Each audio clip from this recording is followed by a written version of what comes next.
Hi everybody and welcome to Baking with Becky. Today we are making my world famous, I just decided it's world famous, peppermint bark.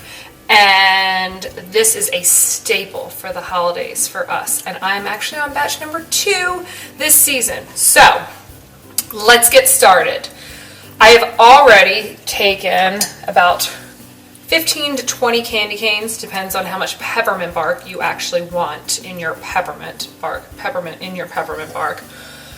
I have put them in a bag, and I have crushed them up with my handy kitchen hammer. That sits on the side now that they are all crushed up, and that's totally to your taste. So if you want them finer and you don't actually want any of that little crunch of the peppermint, just keep chopping as finely as you want. If you want a few extra chunks, I kind of do mine mixed a little super smooth with some more chunks. The next thing, this is the secret. Ghirardelli chocolate, or just like a super good chocolate. 2 bags of white chocolate. Pour that into one saucepan, and then pour the dark chocolate, because you're going to swirl this. We have white on one side, and then I mix semi-sweet with the 60% cocoa. I like to mix. No good rhyme or reason for it. I just like to mix because I think it's fabulous together. Alright, rule of thumb when cooking chocolate on a stovetop, always cook on low heat. Yes, it melts quicker if you turn the heat up, but it also dries it out and makes your chocolate all funky, and that doesn't work. There's a spatula so I can actually scrape the sides. I feel like I need to pull out one of my Santa spatulas since it's the holidays. Happy holidays. Look, I got a Santa spatula for peppermint bark. Okay. Chocolate always starts melting quicker than the white chocolate, probably because there's actually no chocolate in white chocolate. Alright, so this is slowly melting, and you want to keep stirring it because, like I said, you don't want it to dry out. So here's your white. See how it's melting at the bottom? You just keep stirring it. So this one looks about good, so I'm going to turn the heat off. This one looks about good. Turning the heat off. Okay, so look, we are fully melted. You see that? Fully melted. So now we're going to add our peppermint. This is a little messy because the chunks start to put holes in the plastic. So as carefully as possible, you want to take your peppermint, pour it in, move that out of the way, and literally you just want to fold it in. Fold it in.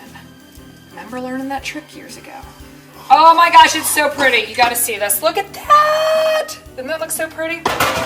Cookie sheets. I use 2 of them because, let's be honest, you want it to be relatively thin. 2 cookie sheets. Now, this is the part where you get to be as creative as you want. You want to put half of your white chocolate here. Okay, look at that mound.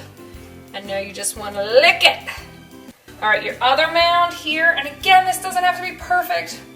If you didn't measure and it's not 100% half and half, the cooking police are not coming to get you because they have not gotten me yet. Now, you're going to take your chocolate and kind of put it around, again, half and half. Does not have to be perfect. Woohoo! Look at that. It just looks so happy. So happy. Yes. Happy chocolate. It's like the Bob Ross of cooking. Happy chocolate. We have our slab of chocolate with the peppermint. Now you get to make whatever design you want. Some people are a little bit more particular and they'll want to do little swirls. I literally just, look, it doesn't matter what it looks like. It tastes so good when it's all said and done. See how you can like have some of that marbling effect? That's fabulous. Go for it. I like to have little pockets of like the white, just all white, and some with just the dark. However you want to do it. You want this on the thin side because when you go and you have to break it up after it has cooled, I have to be honest, it's super hard to break up if it's really thick. So get it nice and thin.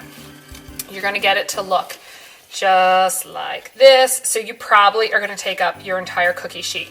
Don't make it too thin because then that doesn't work as much. You want like a good consistency. So look, this is probably spot on. Just good, even consistency. Careful, you can get little holes because the peppermint will get caught underneath the knife and then you literally just rub it and it puts holes. Okay, it's going to end up looking like this. I'm going to do the same to this one as well. See that? Look, see this one I'll leave a little bit more white and a little dark. Like that's just a straight up chocolate chunk on that side. That's the part I like. I like it, I like it. Now I've got some thicker pieces in this one. The last batch that I did definitely had thinner pieces. This one's got thicker. It's whatever you want because this is not a recipe that you can really mess up. I'd say the only part that you could mess up is the cooking the chocolate too quick and drying it out because then that doesn't work. Okay, perfect. See? Nice and thin. We are good. I'm going to stick this in the freezer. Don't laugh when you see how much is left. Here it is.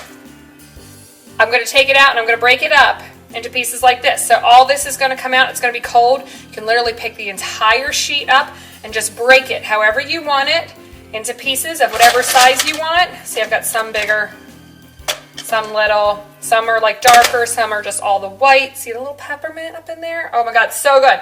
Anyways, I'm going to have a piece. And I'm going to stick these in the freezer, and it means that I've got more for later. Thanks for watching Baking with Becky. See you next time.